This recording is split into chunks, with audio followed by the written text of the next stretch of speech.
Kamusta mga kamangha? Ngayon, sabay-sabay nating panoorin ang mga nakakabilib at kakaibang talento ng mga taong ito mula sa iba't ibang sulok ng mundo na tsak ngayon mo palang makikita. Umpisa natin kay Kuya na sa sobrang uhaw niya, parang uminom lang siya ng isang bote ng Yakult. Oh my God! Napakadali lang sa kanilang manghuli ng malalaking isda, isang kapalang, hindi na kailangan gumamit ng lambat.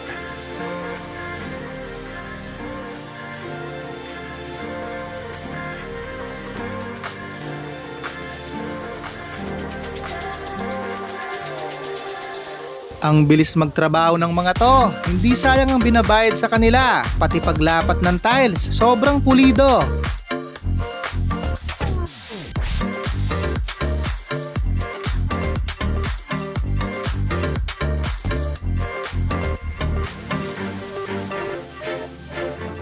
Sa wakas, wala nang mapipending na paperwork sa tulong at abilidad ni Uncle.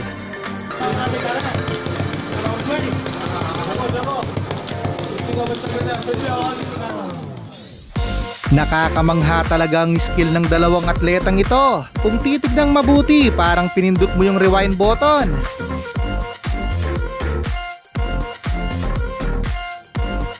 Nakakainggan yung bumili pag ganito ka-talented yung nagtitinda. Dagdag points yan para dumugin ka.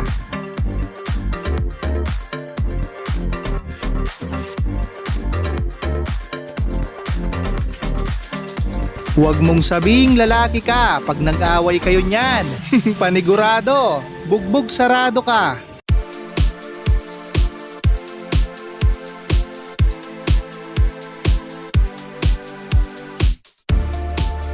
Kung boring ka na sa paulit-ulit mong trabaho, pwes, pwede mong gayahin ito. Huwag lang papahuli sa amo. Bibihira ang may ganitong talento at balanse. Nakakabilib pagmasdan. May tricks pang kasama.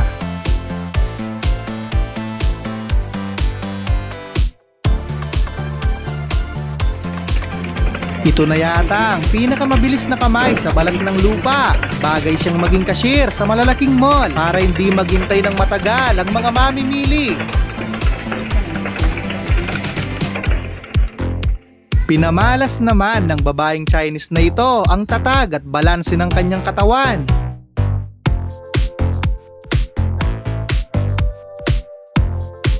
Hindi naman uubra ang tatlong bantay kay Kuya. Nagawa niya pa rin may pasok ang bola ng may kasamang pektus.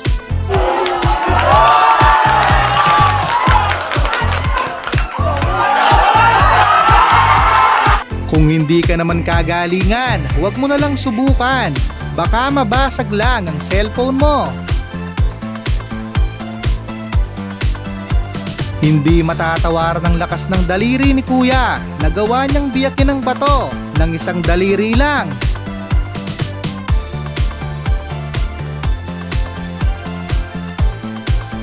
Ibang klaseng boomerang ito. Ang bilis bumalik. Hindi tulad ng ex mo.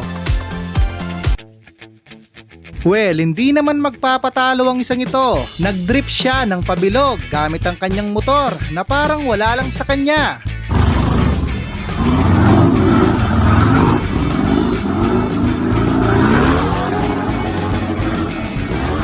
Malamang, pag nakita mo ito, makikurious ka at susubukan mo mamaya.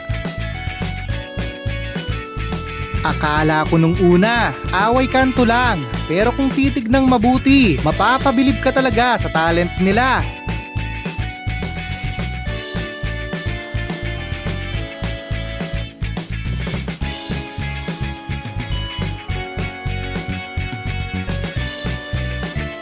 Walang malaking baka sa malakas na pangangatawan ni Kuya. Well, sabi nga nila, work smarter, not harder.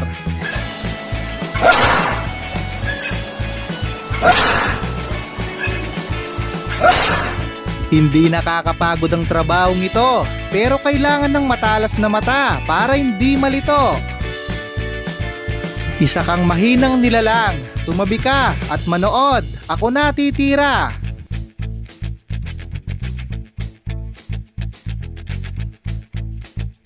Pag ganito kabilis ang mananahi o trabahador mo, kahit doblin mo pa ang sahod niya, hindi ka lugi.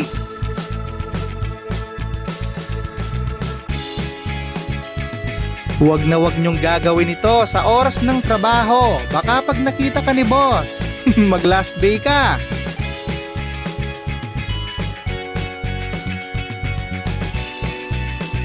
Ganito lang pala kadali gumawa ng precast. Napakaganda, pulidong pulido.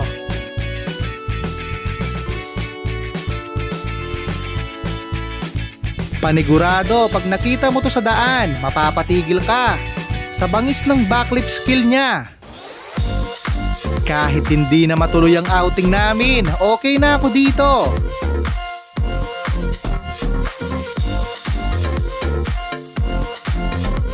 Para sa kanila, sobrang dali lang ang ganitong trabaho. Tutuusin, nakaka-enjoy itong gawin pag sanay ka na.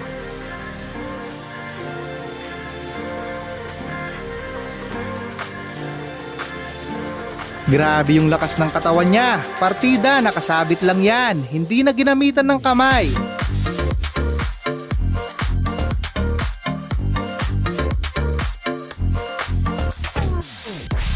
Hindi mapipigilan ang ordinaryong bantay sa abilidad ni Kuya.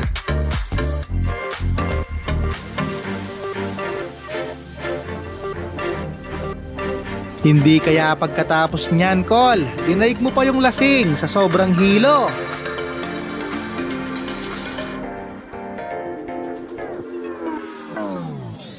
Mahirap din ang ganitong laro. Pawang mga professional lang ang mga yan, kaya maning-mani lang sa kanila.